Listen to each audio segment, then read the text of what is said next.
أعوذ بالله من الشيطان الرجيم. بسم الله الرحمن الرحيم. ولقد آتينا موسى الكتاب وقفينا من بعده بالرسل وآتينا عيسى ابن مريم البينات وأيدناه بروح القدس أفكلما جاءكم رسول بما لا تهوى أنفسكم استكبرتم ففريقا كذبتم وفريقا تقتلون. സൂറ അൽ ബക്കറയിലെ 88-ാമത്തെ ആയത്തിൻ്റെ അർത്ഥം, തീർച്ചയായും മൂസാക്ക് നാം ഗ്രന്ഥം നൽകിയിട്ടുണ്ട്. അദ്ദേഹത്തിന് ശേഷം അദ്ദേഹത്തെ പിന്തുടർന്ന് പ്രവാചകന്മാരെ നാം അയക്കുകയും ചെയ്തു. മറിയമിൻ്റെ മകൻ ഈസായ്ക്ക് നാം സ്പഷ്ടമായ തെളിവുകൾ നൽകുകയും പരിശുദ്ധാത്മാവിനെ കൊണ്ട് അദ്ദേഹത്തെ ബലപ്പെടുത്തുകയും ചെയ്തു. എന്നാൽ എല്ലാവരെയും നിങ്ങൾ എതിർത്തു. അപ്പോൾ നിങ്ങളുടെ മനസ്സുകൾ ഇഷ്ടപ്പെടാത്ത സന്ദേശവുമായി നിങ്ങളുടെ അടുക്കൽ ഓരോ ദൂതൻ വരുമ്പോഴും നിങ്ങൾ ഗർവ് കാണിക്കുകയും അങ്ങനെ അവരിൽ ചിലരെ നിങ്ങൾ നിഷേധിച്ച് തള്ളുകയും മറ്റു ചിലരെ നിങ്ങൾ കൊലപ്പെടുത്തുകയുമാണോ ചെയ്യുന്നത്? സയ്യിദ്ന ഹദ്റത്ത് മുസ്ലിം റളിയല്ലാഹു തആല അൻഹു ഈ ആയത്തിന് നൽകിയ തഫ്സീറിൻ്റെ അടിസ്ഥാനത്തിൽ കഴിഞ്ഞ ദർസിൽ പറഞ്ഞിരുന്നത്, വആതൈന ഈസ ഇബ്നു മറിയമൽ ബയ്യിനാത്തി വഅയ്യദ്നാഹു ബിറൂഹിൽ ഖുദുസ്. അല്ലാഹു ബയ്യിനാത്ത് സ്പഷ്ടമായ ദൃഷ്ടാന്തങ്ങൾ മുഖേനയും റൂഹുൽ ഖുദുസ് മുഖേനയും ഈസാ നബി അലൈഹി സ്വലാത്തു വസ്സലാമിനെ സഹായിച്ചു എന്ന് പറയുമ്പോൾ അതിൽ ഈസാ നബി അലൈഹി സ്വലാത്തു വസ്സലാമിന് മാത്രമായി പ്രത്യേകമായൊരു ശ്രേഷ്ഠതയില്ല. മറിച്ച് എല്ലാ പ്രവാചകന്മാർക്കും അള്ളാഹു റൂഹുൽ ഖുദുസ് മുഖേന സഹായങ്ങൾ നൽകിയിട്ടുണ്ട്, അള്ളാഹു ദൃഷ്ടാന്തങ്ങൾ നൽകിയിട്ടുണ്ട്. ഇതുമായി ബന്ധപ്പെട്ടുകൊണ്ട് തുടർന്ന് ഹുസൂർ പറയുകയാണ്, ഈസാ നബി അലൈഹി സ്വലാത്തു വസ്സലാമിന് മറ്റുള്ള പ്രവാചകന്മാർക്കുമേൽ പ്രത്യേകമായൊരു ശ്രേഷ്ഠതയില്ല എങ്കിൽ എന്തുകൊണ്ടാണ് ഈസാ നബിയെക്കുറിച്ച് മാത്രം അള്ളാഹു ഇവിടെ എടുത്തു പറഞ്ഞത്? അദ്ദേഹത്തിന് ദൃഷ്ടാന്തങ്ങൾ നൽകിയെന്നും റൂഹുൽ ഖുദുസ് മുഖേന അദ്ദേഹത്തെ സഹായിച്ചു എന്നുള്ളതും. ഈ കാര്യങ്ങൾ എടുത്തുദ്ധരിച്ചുകൊണ്ട് മറ്റുള്ള പ്രവാചകന്മാർക്കുമേൽ ഈസാ നബിക്ക് ശ്രേഷ്ഠതയുണ്ട്, അദ്ദേഹവും മറ്റുള്ളവരെ പോലെ തന്നെ പ്രവാചകനായിരുന്നുവെങ്കിൽ ഈ രീതിയിൽ എടുത്തു പറയേണ്ട ആവശ്യമില്ലായിരുന്നു എന്ന് ചിലർ പറയാറുണ്ട്. അതിന് ചില മുഫസ്സിരീങ്ങൾ പറയുന്നത്, മൂസാ നബിക്ക് ശേഷം വന്ന പ്രവാചകന്മാർ ആരും തന്നെ പുതിയ ശരീഅത്തുമായി വന്നവരല്ല, അവർ മൂസാ നബിയുടെ ശരീഅത്തിനെ പിന്തുടർന്നു വന്നവരാണ്. എന്നാൽ ഈസാ നബി അലൈഹി സ്വലാത്തു വസ്സലാം ആ ശരീഅത്തിനെ പിൻപറ്റിക്കൊണ്ടുവന്ന ആളല്ല, അദ്ദേഹം പുതിയൊരു ശരീഅത്തുമായിട്ടാണ് വന്നിട്ടുള്ളത്. എന്നാൽ ഈ ഒരു വിശ്വാസം തെറ്റായിട്ടുള്ളൊരു കാര്യമാണ്. അതിനെക്കുറിച്ച് ഈസാ നബി അലൈഹി സ്വലാത്തു വസ്സലാം പറയുന്ന കാര്യം മത്തായിൽ വരുന്നത് ഇപ്രകാരമാണ്. 5-ാം അധ്യായം 17-ാം സൂക്തത്തിൽ പറയുന്നു, നിയമത്തെയോ പ്രവാചകന്മാരെയോ അസാധുവാക്കാനാണ് ഞാൻ വന്നതെന്ന് നിങ്ങൾ കരുതരുത്. അസാധുവാക്കാനല്ല, പൂർത്തിയാക്കാനാണ് ഞാൻ വന്നത്. ഹുസൂർ പറയുന്നു, ഇവിടെ യഥാർത്ഥത്തിൽ മനസ്സിലാക്കേണ്ടത് ഈസാ നബി അലൈഹി സ്വലാത്തു വസ്സലാമിന് മുമ്പ് വന്ന എല്ലാ പ്രവാചകന്മാരുടെയും മഹത്വം ഒന്നല്ലെങ്കിൽ മറ്റൊരു തരത്തിൽ ബനി ഇസ്രായേൽ അംഗീകരിച്ചിട്ടുണ്ടായിരുന്നു.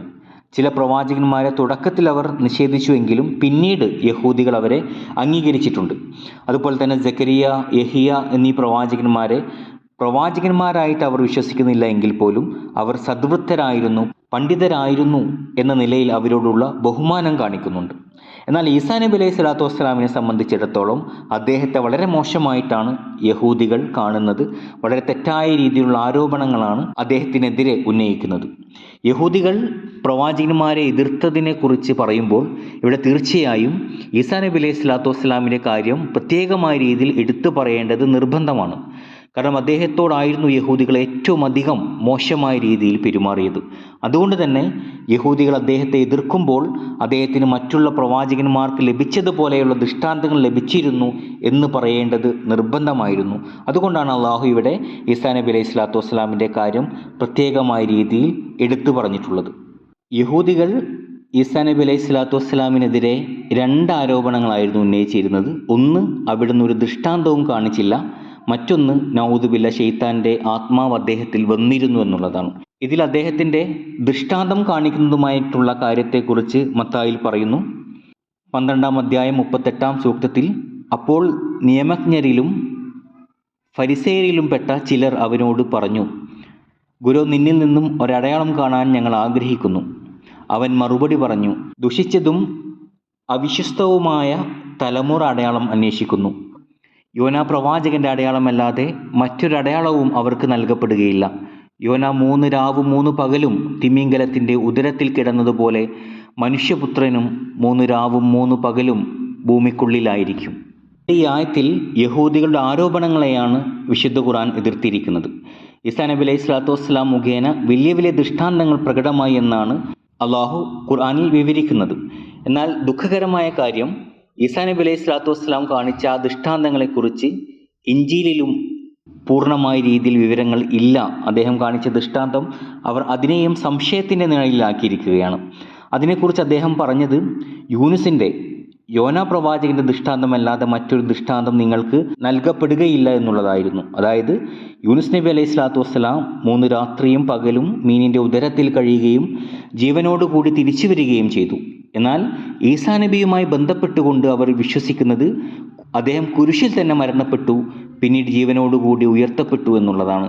ഇത്തരത്തിലുള്ള വിശ്വാസം ആ ഒരു ദൃഷ്ടാന്തത്തെ പോലും സംശയത്തിലാക്കുന്നതാണ്. രണ്ടാമതായിട്ടുള്ള ആരോപണം നഊദുബില്ല, ഈസാ നബി അലൈഹി സ്വലാത്തു വസ്സലാമിൽ ഷെയ്ത്താൻ്റെ ആത്മാവ് ഇറങ്ങി എന്നുള്ളതായിരുന്നു. ഇഞ്ചീലിലും എഴുതിയിരിക്കുന്നത് ഷെയ്ത്താൻ ഈസാ നബിയെ പരീക്ഷിച്ചു എന്നുള്ളതാണ്. ഷെയ്ത്താൻ എങ്ങനെയാണ് ഒരു പ്രവാചകനെ പരീക്ഷിക്കുക എന്നാണ് ഹുസൂർ ചോദിക്കുന്നത്. അങ്ങനെ ചെയ്യാൻ കഴിയില്ല എന്ന് മാത്രമല്ല, പ്രവാചകന്റെ അടുത്തുപോലും എത്താൻ ഷെയ്ത്താന് സാധിക്കുകയില്ല. ഇത്തരം പ്രസ്താവനകൾ യഹൂദികളുടെ ആരോപണം കൂടുതൽ ശക്തമാക്കുന്നതാണ്. അതുകൊണ്ടാണ് വിശുദ്ധ ഖുർആൻ പറയുന്നത് അയ്യദ്നാഹു ബിറൂഹിൽ ഖുദുസ്, റൂഹുൽ ഖുദുസ് മുഖേന നാം അദ്ദേഹത്തെ സഹായിച്ചു. ഹുസൂർ പറയുന്നു, ഇതുവരെ ഈ ആയത്തുമായി ബന്ധപ്പെട്ടുകൊണ്ട് യഹൂദികളുടെ ആരോപണത്തെക്കുറിച്ചായിരുന്നു വിശദീകരിച്ചിരുന്നത്. ഇനി ക്രൈസ്തവരുമായി ബന്ധപ്പെട്ട കാര്യങ്ങളാണ് പറയുന്നത്. ഈ ആയത്തുമായി ബന്ധപ്പെട്ടുകൊണ്ട് ക്രൈസ്തവർ പറയാറുള്ളൊരു കാര്യമാണ്, മറ്റുള്ള പ്രവാചകന്മാരിൽ നിന്നും വ്യത്യസ്തമായി ഈസാ നബി അലൈഹി സ്വലാത്തു വസ്സലാമിൻ്റെ പേര് പ്രത്യേകം ഈ ആയത്തിൽ പരാമർശിക്കാനുള്ള കാരണം ആ പ്രവാചകന്മാരെക്കാൾ ഉന്നതമായ സ്ഥാനം ഈസാ നബി അലൈഹി സ്വലാത്തു വസ്സലാമിന് ഉള്ളതുകൊണ്ടാണ് എന്നാണ്. എന്നാൽ യഥാർത്ഥത്തിൽ കഫൈന ബിർ റുസുൽ എന്ന് പറഞ്ഞ് പ്രവാചകന്മാരുടെ കൂട്ടത്തിൽപ്പെട്ട, അതായത് മൂസാ നബി അലൈഹി സ്വലാത്തു വസ്സലാമിന് ശേഷം വന്ന പ്രവാചകന്മാരിൽ ഒരു പ്രവാചകൻ്റെയും കൂട്ടം, ഒരു ജമാഅത്ത് നബി സല്ലല്ലാഹു അലൈഹി വസല്ലം തിരുമേനിയുടെ കാലഘട്ടത്തിൽ ഉണ്ടായിരുന്നില്ല. ദാവൂദ് നബിയുടെയും സുലൈമാൻ നബി അലൈഹി സ്വലാത്തു വസ്സലാമിൻ്റെയും ഒരു പ്രവാചകൻ്റെയും ഒരു ജമാഅത്ത് ആ കാലഘട്ടത്തിൽ ഉണ്ടായിരുന്നില്ല. എന്നാൽ ഈസാ നബി അലൈഹി സ്വലാത്തു വസ്സലാമിൻ്റെ അനുയായികളുടെ ഒരു കൂട്ടം, ഒരു ജമാഅത്ത് ഉണ്ടായിരുന്നു. അതുകൊണ്ടാണ് അവരെ പ്രത്യേകമായ രീതിയിൽ എടുത്തു പറയാനുള്ള കാരണം. അതിനുള്ള രണ്ടാമത്തെ മറുപടി ആയിക്കൊണ്ട് ഹുസൂർ പറയുന്നത്, ക്രൈസ്തവർ ഈസാ നബി അലൈഹി സ്വലാത്തു വസ്സലാമിന് ദൈവത്വം കൽപ്പിച്ചിട്ടുണ്ടായിരുന്നു. അതുകൊണ്ട് തന്നെ ഈസാ നബിയുടെ ദൈവത്വം ഇല്ലാതാക്കാനും മറ്റുള്ള പ്രവാചകന്മാർക്കുണ്ടായതുപോലെ തന്നെയുള്ള സഹായങ്ങളാണ്, റൂഹുൽ ഖുദൂസ് മുഖേനയുള്ള സഹായങ്ങളാണ്, അല്ലെങ്കിൽ ദൃഷ്ടാന്തങ്ങൾ മുഖേനയുള്ള സഹായങ്ങളാണ് ഈസാ നബി അലൈഹി സ്വലാത്തു വസ്സലാമിനും ലഭിച്ചിട്ടുള്ളത് എന്ന കാര്യമാണ് ഈ ആയത്ത് വ്യക്തമാക്കുന്നത്. യഥാർത്ഥത്തിൽ ഈസാ നബി അലൈഹി സ്വലാത്തു വസ്സലാം ദൈവമാണെന്ന ക്രൈസ്തവരുടെ ഈ വിശ്വാസത്തെ റദ്ദ് ചെയ്യുന്നതിന് വേണ്ടിയിട്ടാണ് ഈ ആയത്ത് ഇറങ്ങിയിരിക്കുന്നത്. അവരോട് പറഞ്ഞതും, നിങ്ങൾ അദ്ദേഹത്തെ ദൈവമെന്നും അല്ലെങ്കിൽ ദൈവത്തിൻ്റെ മകനെന്നും പറയുന്നത് നിങ്ങളുടെ തെറ്റായ വിശ്വാസമാണ്, തെറ്റായ ധാരണയാണ്. യഥാർത്ഥത്തിൽ അദ്ദേഹം ഒരു പ്രവാചകനാണ്. അദ്ദേഹത്തിന് പ്രകടമായ ദൃഷ്ടാന്തങ്ങൾ നൽകപ്പെട്ടു. റൂഹുൽ ഖുദുസ് മുഖേന അദ്ദേഹത്തിന് സഹായങ്ങളുണ്ടായി. ഇതെല്ലാം എല്ലാ പ്രവാചകന്മാർക്കും നൽകപ്പെട്ടത് തന്നെയാണ്. അതുകൊണ്ട് തന്നെ ഈസാ നബിക്ക് ഈ സഹായങ്ങൾ നൽകപ്പെട്ടു എന്നുള്ളതുകൊണ്ട് അദ്ദേഹത്തിൽ ദൈവത്വം ചാർത്താൻ സാധിക്കുകയില്ല. വാഖിർ ദവാന അനിൽ ഹംദുലില്ലാഹി റബ്ബിൽ ആലമീൻ.